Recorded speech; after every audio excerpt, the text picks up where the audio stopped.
څه ګټه شته؟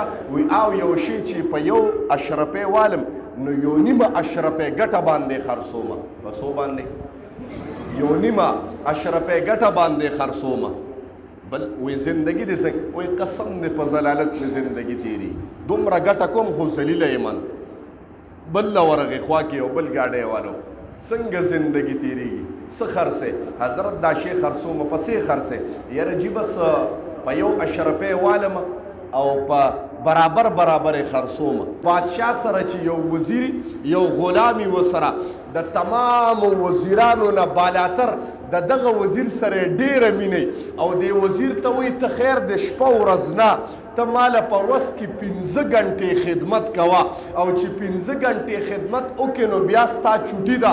ها تاله مې یو بنګلم درکړې ده، په هغه بنګله کې بیا زندگی تېروه. بله خبره کوم، تاله مې ورسره نوکران هم درکړي دي چې زما د خدمت نه فارغ شي نو هغه بنګله کې به ستا نوکران ستا خدمت کوي. چې کله زما د 15 ساعته د خدمت دغه شو نو ما ته حاضري کوه. توجه شته دی مثال ته؟ مثال وایم. امام غزالی رحمت الله علیه فرمای چې دا بادشاه د وزیر سره په فرق مینم کوي، د غلام سره مینم کوي، بنګلې هم ورکړې ده او 15 ساعته مقرر کړي دي چې دې کې خیر د زما خدمت کوه، باقي به ستا خلک خدمت کوي. او دا وزیر لګي چې د بادشاه د خدمت کوم وخت دی د په لاره را روان او د بادشاه یو څوکیدار سره په اوچه ډوډۍ باندې جګړې چې نه دا ډوډۍ ستا نه ده دا زما ده، یا د بادشاه یو سپی دی او هغه ته ټوکړه اچولې ده، نوړۍ ورته اچولې ده، روټۍ ورته اچولې ده او دې د هغه سپي نه روټۍ راکاږي چې تا دا نوړۍ د کوم ځای نه راتښتولې ده، تا دا روټۍ د کوم ځای نه راتښتولې ده. د بادشاه 15 ساعته خدمت هغه د سپي سره په نوړۍ باندې جنګ شي، د هغه څوکیدار سره په نوړۍ باندې جنګ شي. نو الله وی دا کوم وخت چې ما تعالی د خدمت مقرر کړی دی ته په دې کې دا نشي کولی، تمام انعامات به درنه واپس واخلم. بنده دا مثال ستام دی. الله وی 15 ساعته مې ستا دپاره په زندګۍ کې مقرر کړي دي. 15 اوقات مې ستا دپاره مقرر کړي دي چې په دا 15 اوقاتو باندې ټوټل وخت را جمع کا، یوه غنټه پې نه لګي. د سحر مونځ وګوره، ماسپښین مونځ وګوره، مازدیګر مونځ وګوره، د ماښام او ماسخوتن مونځ وګوره، 10 منټه پې باندې واچوه، 50 منټ پې نه لګېږي. الله وی مختلف قسم انعامات مې درکړي دي. تیر شوې جمعه مې ویلو پروتوکول مې تاله د فرښتو په ذریعه باندې درکړي دي، هر قسم راحت او خوشحالي مې تاله درکړې ده.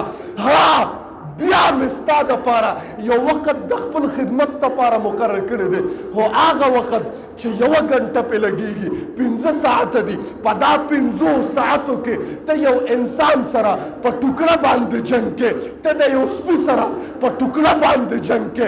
دا څومره انعامات، تمام انعامات. وما اصابکم من مصیبت فبما کسبت ایدیکم. الله وایي څه چې تا ته رسیږي، کوم اعمال چې تا ته رسیږي، کوم نقصان چې تا ته رسیږي، کوم تکلیف چې تا ته رسیږي، کوم مصیبت چې تا ته رسیږي، وما اصابکم من مصیبت فبما کسبت ایدیکم. الله وایي دا ستا د لاس عمل دی چې تا ته رسیږي. محترم دا ستا د لاسو عمل دی. ویعفو عن کثیر. الله وایي زه خو ډېر څیزونه تا ته عفو کومه. ویعفو عن کثیر، ډېر څیزونه خو درته عفو کومه خو ته پوهېږې نه. الله وایي زه بلکل د چا نه څه نه اخلم. ما څه ووې؟ الله وایي بلکل د چا نه څه نه اخلم، خو که څه ورکړم هغه دې په الټه په ګډو وړو باندې سر کې. محترمو الله وی په دا باندې ډېر انتهایی خفه کېږم.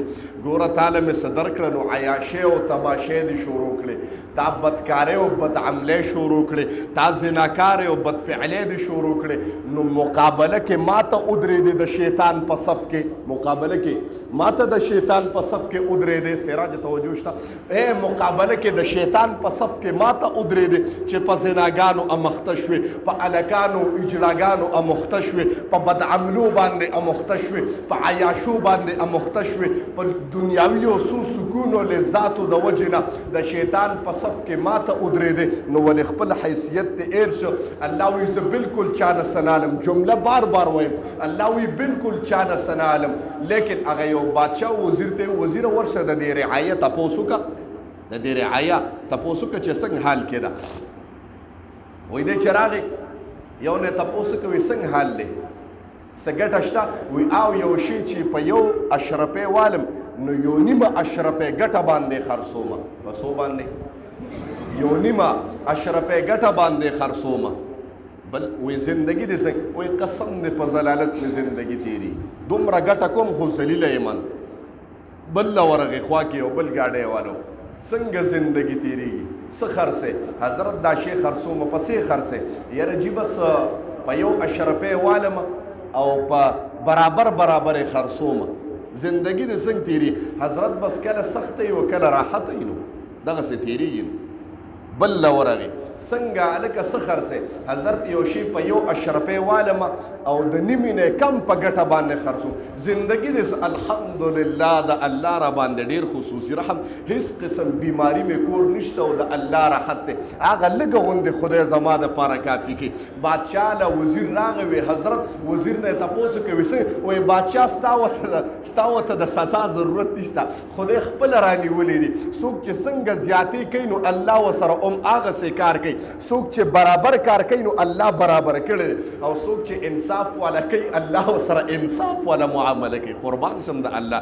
الله وایي وما اصابکم من مصیبت وما اصابکم من مصیبت، نرسي تاسو ته یو مصیبت فبما کسبت ایدیکم، او که رسید درته فبما کسبت ایدیکم، دا ستا د لاس عمل دی محترمو، دا ستا د لاسو نه اوځي نو درته رسیږي. عمل ته وګوره، ته چې مصیبت باندې ګیر شي نو عمل ته وګوره چې ماضي کې مې څه بد عمل خو نه دی کړی، د لاسو نه خو څه بد نه دي وتلی، د سترګو نه خو بد نه دي وتلی، غوږونو خو بد نه دي اورېدلی، نقصان خو مې چاته نه دی رسولی، په چا څوک خو مې ذلیله کړي نه دي معاشره کې، نو که د لاس عمل دیو درته برسیږي. او الله وی بې انصافه ذات نیمه، بې انصافه ذات نیمه، داسې نه کوم چې تا ته نقصان ورسیږي او ستا د لاسو عمل نه.